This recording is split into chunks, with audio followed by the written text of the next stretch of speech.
గత 2 రోజులుగా YCP party నాయకులు ఎలక్షన్ కమిషన్ ఇచ్చిన సర్క్యులర్ పోస్టల్ బ్యాలెట్స్ మీద ఇచ్చిన ఒక క్లారిఫికేషన్ కానీ సర్క్యులర్ దాని మీద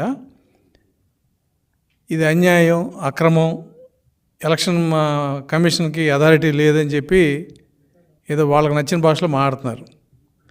నేను వైసీపీ నాయకులు చెప్పేది ఏంటంటే, అసలు మీరు ఏదైనా కాగితం ఇచ్చేటప్పుడు చదువుకోవడం నేర్చుకోండి, లేదు చదువు వచ్చిన వాడితో చదివించుకోండి. అంతేగాని ఏదో మీకు అవకాశం వచ్చిందనో లేదంటే ఏదో మనం ఒక అల్లరి చేయాలనో ఎలక్షన్ కమిషన్ లాంటి వ్యవస్థతో మీరు పిచ్చి పిచ్చిగా మాట్లాడి ఏదో మీకు తెలిసిందే వేదం అనో లేదా మీకు తెలిసిందే చట్టం అని అనుకుంటే అది పొరపాటు. అసలు టీడీపీ వాళ్ళు ఏం అడిగారు, ఎలక్షన్ కమిషన్ ఏమిచ్చింది, మీరు దాని మీద ఏం ప్రొటెస్ట్ పెట్టారు? వీటికి ఏటికి సమాధానం లేదు, సంబంధం కూడా లేదు. సమాధానం సంబంధం రెండూ లేవు.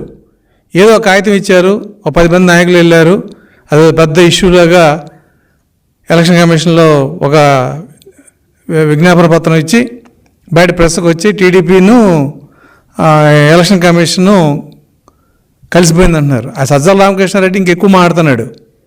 వైరస్ అండి, టీడీపీ వైరస్ ఎలక్షన్ కమిషన్ సోకిందంట. మేము వైరస్ అయితే నువ్వు క్యాన్సరు ఈ రాష్ట్రానికి.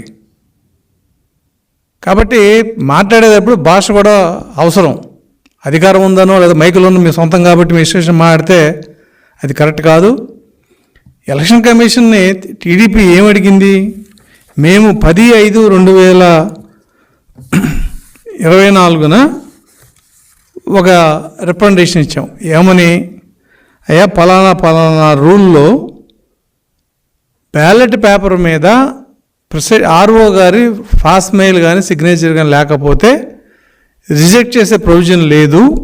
అటువంటిది ఏదైనా జరిగితే ఎక్కడ బ్యాలెట్ పేపర్ మీద కావాలని వేయకపోయినా లేదు పొరపాటున వేయకపోయినా బ్యాలెట్ పేపర్ వెనకాల మామూలుగా మన ఎలక్షన్లో అయితే సంతకాలు పెడతారు ఆ ప్రిసైడింగ్ ఆఫీసరు. ఇక్కడ ప్రిసైడింగ్ ఆఫీసర్ ఉండడు కాబట్టి ఆర్ఓఏ కాబట్టి ఆర్ఓ గారి ఫాస్ట్ మెయిల్ దాని మీద ముద్ర వేయాలి.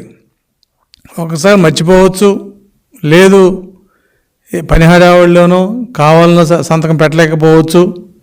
ఏ సందర్భంలో అయినా సరే, కారణం ఏదైనా సరే, అటువంటి ఫాస్ట్ మెయిల్ కానీ ముద్ర కానీ లేనప్పుడు ఆ పోస్టల్ బ్యాలెట్ని రిజెక్ట్ చేయొద్దని చెప్పి మేము ఎలక్షన్ కమిషన్ అడిగాం. అది కూడా ఏంటి, అది రూల్లో ఉంది. ఎలక్షన్ కమిషన్ ఇచ్చిన 19/7/2023 సర్క్యులర్లో ఆ రూల్లో ఉంది. మీరు కౌంటింగ్ అప్పుడు ఇది ఇబ్బంది అవుతుంది, కొంతమంది ఆర్ఓలు తెలియక ఫాస్ట్ మెయిల్ లేదు కాబట్టి బ్యాలెట్ డూప్లికేట్ అనో లేదా ఈ బ్యాలెట్ ఇన్వాలిడ్ అనేది పక్కన పెట్టేస్తారు. ఎందుకంటే పోస్టల్ బ్యాలెట్కి ఈవీఎంలు పెట్టిన అధికారులు ఉన్నారు ఇవాళ. అంతటి మేధావులు ఇవాళ ఎలక్షన్ డ్యూటీలో పనిచేస్తున్నారు. కాబట్టి ఏది చెప్పినా స్పష్టంగా ఎలక్షన్ కమిషన్ చెప్పితేనే కింద కౌంటింగ్లో అది అమలవుతుంది తప్ప నోటి మాటకి చెప్తే కుదరదు. ఈ రూల్ని మీరు స్పెసిఫిక్గా రూల్ ఇలా ఉంది కాబట్టి పోస్టల్ బ్యాలెట్ వెనకాల ఆర్ఓ గారి సంతకం ముద్ర లేకపోతే దాన్ని రిజెక్ట్ చేయొద్దు అని సర్క్యులర్ ఇవ్వండి అని అడిగాం.